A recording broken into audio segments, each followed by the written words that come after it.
Aluma Capital, celebrating a decade of trust, investing in your future. Nou gaan ons bietjie die nuus verder uitmekaar uittrek en ons gesels met Christel Cornelissen van Marula Media. Goeiemôre Christel. Môre mevrou, ek kry ek ook 'n geskenkpak vir iets. Jy kry 'n ballon. Nee, asseblief nie. So jou onlogiese vrese asseblief nie. Ja, jy sê jy het 'n onrealistiese vrees vir ballonne. Absoluut. Hoekom? Ek wil meer daaraan dink. Want jy wag dat die ding ontplof. Dis is 'n letterlike tikkende tydbom. Hou daai goed net weg van my af. Is dit hoekom mense immigreer? Ek is nie seker nie. Ek dink jy kry ballonne maar oral. Ek wil nou net sê, nee, elke land het maar sy eie ballon. Ek gaan my Suid-Afrikaanse ballonne hou, dankie. Ja, ons moet net helium insit sodat as hy ontplof nie in jou gesig. Nee, dankie. Niemand wil 'n grap is 'n grap, maar jy laat nie 'n ballon in 'n man se gesig ontplof nie.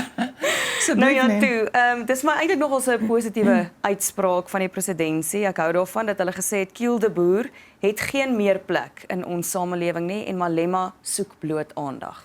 Dis inderdaad so.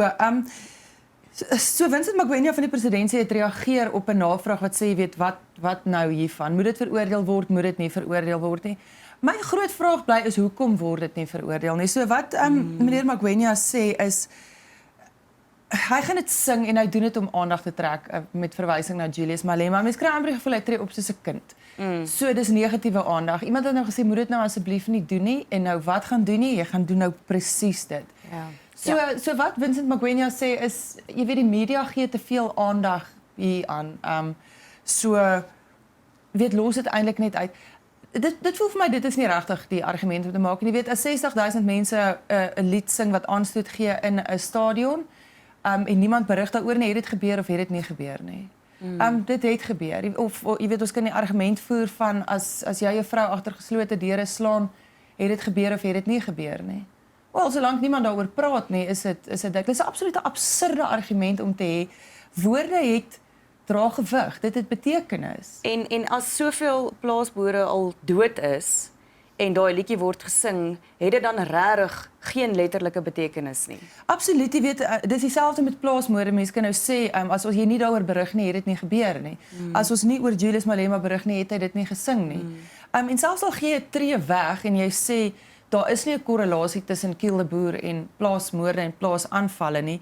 Hierdie is 'n lied wat aanstoot gee. Ja. Waarom as jy weet dit is iets wat mense ontstel, hou jy aan om dit te doen? Soos Jennifer gister gesê het, dit bou nie op nie, dit breek af. Minstens, jy weet, dit het geen bydrae te lewer nie. Dis so ironies want Ramaphosa wil nou vandag praat oor die vervolging van apartheidsmisdade. Maar hierdie mag nie vervolg word nie. Iets wat nou relevant is. Ja, dit is 'n vreemde argument, dit is 'n vreemde situasie waarin ons ons bevind en nou moet ons vir onsself sê, okay, moet ons ophou om daaroor te praat. En ek kom terug by my verwysing na byvoorbeeld geslagsgeweld. Dis okay solank ons nie daaroor praat nie. Weet dit is gewelddadig, dit is gewelddadige woorde. Dit is vir baie mense, hulle ondervind dit soortgelyk aan 'n vuishou of 'n moord.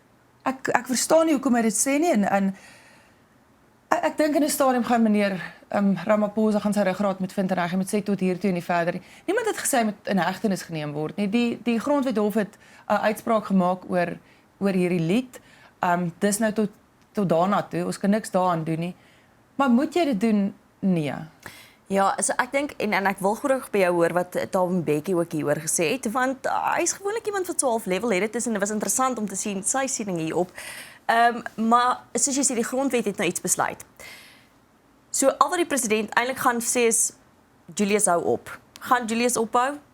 Nee, heel moontlik nie. So ons is nou by dis nou waar ons verstaan. Ja, ek weet nie of Julius Malema enigstens gereageer as die president vir hom vra om enigiets te doen nie. Ek wil baie ander mense het nou al gesê asseblief meneer Malema, hierdie is 'n lied wat aanstoot gee. Daar kan ek is seker daar's baie ander liedjies wat jy kan sing. Kan perform. Hoekom nou hierdie een? En dan doen hy dis soos ek sê, hy reageer absoluut soos 'n kind daarop en sê watch my. Ja, presies. Nou moet ons hom los, moet ons ophou om daaroor te praat. Daar's baie mense wat sê ons moet ophou om aandag aan Julius Malema te gee. Ek dink net 'n probleem word nie opgelos omdat ons dit eenvoudig ignoreer. Ja, dis net so wat jy sê vir die mense wat rassisties is teenoor ander mense, moet dit nie aan hulle aandag gee nie. Dit word nie oor dieselfde kam geskeer nie. Moet dit nie in 'n restaurant sê nie. So sê wat jy wil, doen dit solank niemand dit hoor nie, is dit fyn. dit vat niemand vorentoe nie. Wat het die voormalige president Thabo Mbeki gesê, Christel? Thabo Mbeki sê dit is 'n lied, dit is 'n vryheidslied en hy sê dit is nooit letterlik bedoel nie en dit moet vandag steeds nie letterlik bedoel word nie. Soos jy sê, weet hy's 'n man wat as 'n reël nogal sin praat. Kyk, die ANC het al van tevore gesê dit is nie iets wat hulle gaan sing nie. Hulle voel ook dit het nie plek in 'n samelewing nie.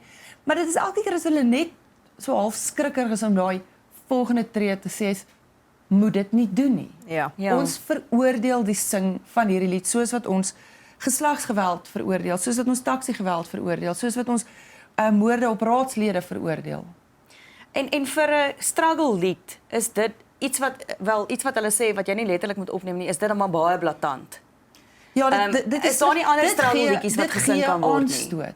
Ja. So ongeag van of jy sê letterlik of nie letterlik nie, hierdie is iets wat vir mense aanstoot gee. Hou nou op daarmee. Moet ons ophou om daaroor te praat? Die kan ek nie vir julle sê nie. True. Christel, dan moet ons gesels oor hoe lyk ons water? Ons water lyk nie goed nie, Jennifer. Nee. Ons water is vuil. Wat vir my interessant was in hierdie storie, dis navorsing wat by die Universiteit van Pretoria gedoen is. Dit gaan oor patogene wat gevind is op groente, onder andere spinasie. So hulle het gekyk na besproeiingswater, na boorgatwater en dan gaan kyk hulle wat word by die plase op die groente gevind. En dit is ongelooflik baie bakterieë. Nou wat hulle sê is in sekere gevalle word daar goed gevind op die groente, maar alles is nie skadelik nie. So as dit patogene is, dan kan dit vir jou siek maak. Wat erger is daar baie van hierdie goed is nou weerstandig teen antibiotika. So hulle het dit getoets en hulle sê tot 3 antibiotikas wat net geen uitwerking meer op hierdie kieme het nie. So dit word amper so half superkieme. En dit is omdat die rioolvuil eenvoudig in ons riviere instroom. En hierdie water word gebruik vir besproeiing. So jy kan by jou huis die beste wat jy kan doen is om alles te was. Ek het redelike vertroue in die water wat uit ons krane uitkom gewoonlik. Maar mens twyfel ook nou al daarin, né? Ja, mens twyfel so 'n bietjie, maar dit is amper skrikwekkend om te sien wat op hierdie groente gevind word en waarteen dit alles weerstandig is. Nou wat die kenners sê is so antibiotika word gebruik om siektes, infeksies te behandel, maar dit word ook so tydens kankerbehandeling word dit ook dit is amper so al voorkomend. En daar's nou al hoe meer kieme wat weerstandig is, infeksies is wat weerstandig is teen enige van hierdie behandeling. Ek dink wat vir my skokkend was, hulle praat van 144 munisipaliteite is in beheer van hierdie water en ek dink dit was 88 as ek nou reg onthou wat minder as 50% gekry het op die verslae wat daar gedoen is oor hoe goed hulle kyk na die water. Ja, ons het absolute waterkrisis en ek dink ons het nog nie die erns en die omvang daarvan heeltemal besef nie. Hier in Pretoria en Johannesburg waar daar die naweek groot instandhoudingswerk gedoen rand water. As die krag afgaan, gaan jy nog oukei wees. As die water afgaan, het jy 'n baie groot probleem. As die water daar is en jy kan dit nie gebruik nie, voel dit vir my eintlik so half erger. Mense gaan dood daarvan. Ek wil ook dit bysê want ons soveel mense in ons land wat nie kan bekostig om water te gaan koop nie. So en mens moet aan daai mense ook dink wat regtig nie kan water bekoop nie. Daar's nie watertanks noodwendig altyd nie. Ons hoor dit gereeld van boodskappe en mense wat praat vir al plattelandsdorpies wat sê maar hier is net nie watertanks nie. Mense wat kilos ver moet stap indien hulle dalk 'n bottel kan koop.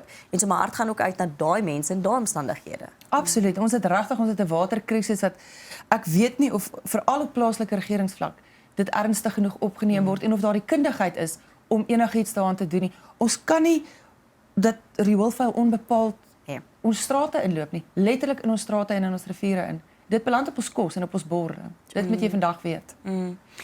Christel, ek wil 'n bietjie spring ons tyd hardloop 'n bietjie uit na ons rentekoersverwagting. Plusse en minusse wat baie naby aan mekaar is. Ja, so dis donderdag vergader die monetêre beleidskomitee van die Reservebank. Die algemene verwagting is onveranderd, miskien 'n verlaging, maar waarskynlik onveranderd. Wat bietjie goeie nuus is, dis darm nie hoër nie. So moontlik later in die jaar kan daar verlagings wees en hierdie stadium is daar nog te veel onsekerhede, dieselfde onsekerhede as wat vroeër geheers het toe die komitee ook vergader het. So die verwagting hierdie keer is onveranderd. Want hulle sê inflasie op hierdie stadium is ook half stabiel, maar ons wag om te hoor wat Amerika gaan doen met die tariewe. En so omdat mense half daai onsekerheid het, gaan jy dit half uitbalanseer met dit dalk nie te verlaag nie. Ja, hier is nie manne wat gamble nie. Ek dink nie hulle is tog belaars nie. Nee. Hulle kyk na die feite op die tafel en dan besluit hulle hoop ek. Ja, Dan dis goed. Christel, Malatsi moet aan parlement verduidelik oor Starlink. Ja, dit was nou verlede week met die vergadering in die Withuis, het Elon Musk van Starlink nou eintlik daar in die agtergrond gewag en daar's 'n beleidsriglyn afgekondig in die Staatskoerant dit gaan oor die 30% eienaarskap van 'n telekommunikasiemaatskappy. So wat dit sê is 'n maatskappy moet 30% swart ekonomiese bemagtiging eienaarskap het. En Elon Musk is onder die wat sê nee, jy weet ek gaan dit nie doen nie. So nou is daar 'n voorstel dat jy dit op 'n ander manier doen, sodat jy nie noodwendig 30% weggee nie, maar dat jy half op ander maniere bemagtig. Nou moet ek vir julle sê daar's baie mense wat gekant is daarteen. Dit voel vir my soos 'n manier om werklik te bemagtig. Ek gister 'n gesprek gehoor van iemand wat sê as jy 30% van die maatskappy aan iemand gee vir swart bemagtiging, jy weet hoekom is dit vir jou 'n probleem? Jy het nog steeds 70% oor, jy het nog steeds 'n beheerende aandeel, so dink ek ja, lekker. So ek kry 'n salaris waarvoor ek gewerk het die hele maand lank.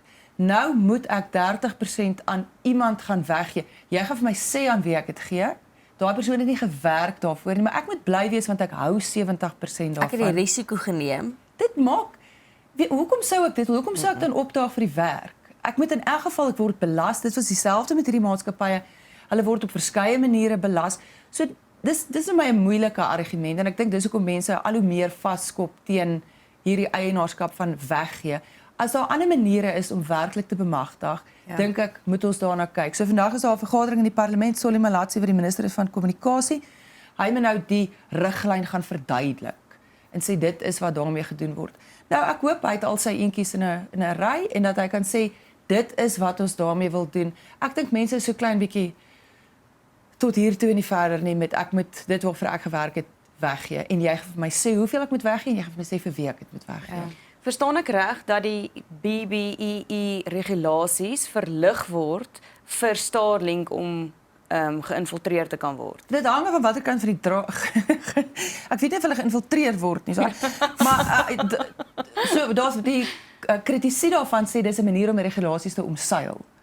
Ander mense sê hierdie is 'n manier om werklik te bemagtig. So jy gee nie net 'n gedeelte van 'n maatskappy weg vir iemand vir geen rede, vir geen betaling, vir geen bydrae nie.